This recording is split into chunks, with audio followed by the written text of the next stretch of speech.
Hi guys, what's going on, and welcome back to another episode of Total War Arena. So, we are today looking at the 3.1.12 patch notes that should hopefully have come out on Wednesday, which is when this video should come out, just before the patch is released tomorrow. So, it's actually quite a short patch really, this one. With sort of the main thing that's changing is going to be these colour packs that are being introduced. So they've been talked about for a while. I think it's something that quite a few people want to have seen mentions of them and stuff in the comments. And in effect they are basically a cosmetic change, sort of similar to the commander skins, but actually available for your units rather than just the commander.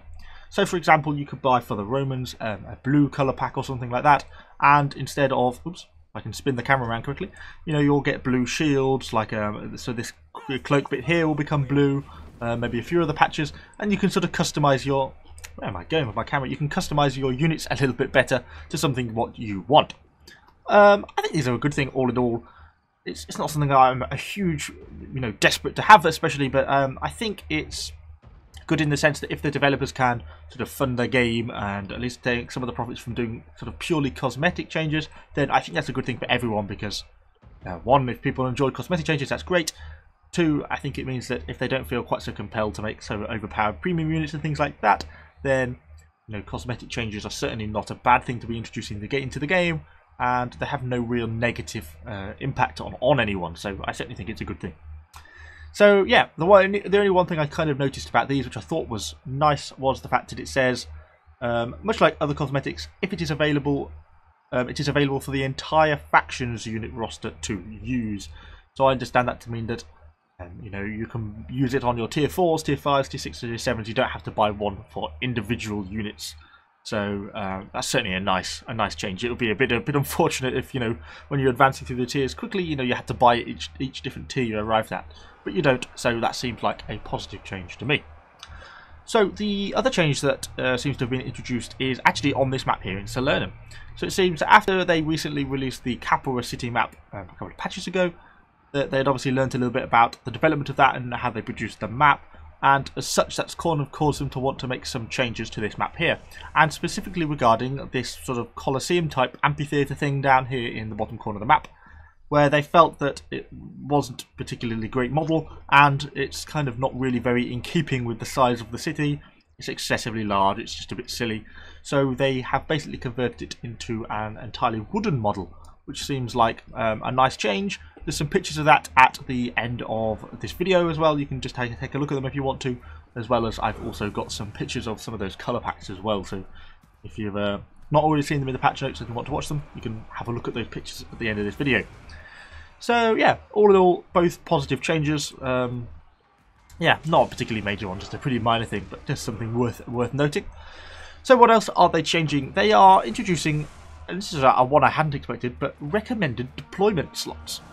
So in essence, when you load into a game, obviously, and everyone has loaded in, you pick where you want to spawn from, spots 1 to 10, and yeah, you then spawn in, and you pay. Most people will base that decision off, what units they're taking, whether they're in a party, what they aim to do if they're going to rush for a certain point, etc. Maybe try and capture a flag, etc., etc.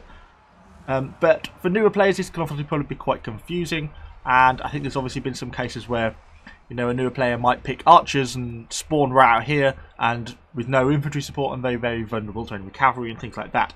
So from now on, it seems that there's going to be the option to have suggested deployment slots where the game will say, maybe it's a good idea to spawn here, etc., etc. We don't quite know how that's going to be fully implemented, but yeah, it seems like a good thing for beginner players. And obviously, it's also worth noting it's fully turnable, offable. It can be turned off in the options, so that you don't have to live with it if you're a more experienced player. So I'll probably be turning that off. So other than that, that's the sort of three main changes really in the patch notes. Other stuff is just some minor UI changes. So like a couple of icons, ambiarch's icons, and a few sort of unit card changes and things like that. Nothing really very major in any of that sort of stuff that seems to be changing. There's quite a few fixes that have happened which seem to be good. One I noticed that I really like the look of was the crash fix, where I've had this occasionally where everyone in the game crashes, and by the time you load back in, it's like the battle never even happened. There's no record of it. You don't get any experience or silver for it. It just completely disappears, basically. And yeah, that was kind of a really quite an annoying bug, but it looks like they have finally been able to fix that one, so that one shouldn't be in the game anymore. And there's a couple of others, and it's just like some of the spammy chat message errors that they have that have made their way into the game are no longer going to be there either. So yeah, a couple of good bug changes, but you can check these out in the patch notes, which I should hopefully link in the description for the video. So yeah, that's really pretty much it for the major changes on this patch. It's not really a very big one, but then I guess that's kind of what we get for having these 2 weekly patch cycles. We're never going to be having a super large patches or anything like that, so perhaps to be expected. Looks like we are just about to win on this Salerno battle. I'm just going to cap out with my little Romans. We very nearly get recharged by some enemy cavalry, but didn't quite make it there in time. So yeah, that's pretty much all there is to say on this patch changes. Let me know what you think in the comments down below about these. Is there anything particularly out of place that you're worried about? What about those colour packs? I think that's a good idea. I think colour packs are a nice change. Let me know what you think. Are you against any particular reason why it could be a bad thing? I can't think that it would. And yeah, thanks for watching this short little patch update video, guys, and I shall see you all on the next video.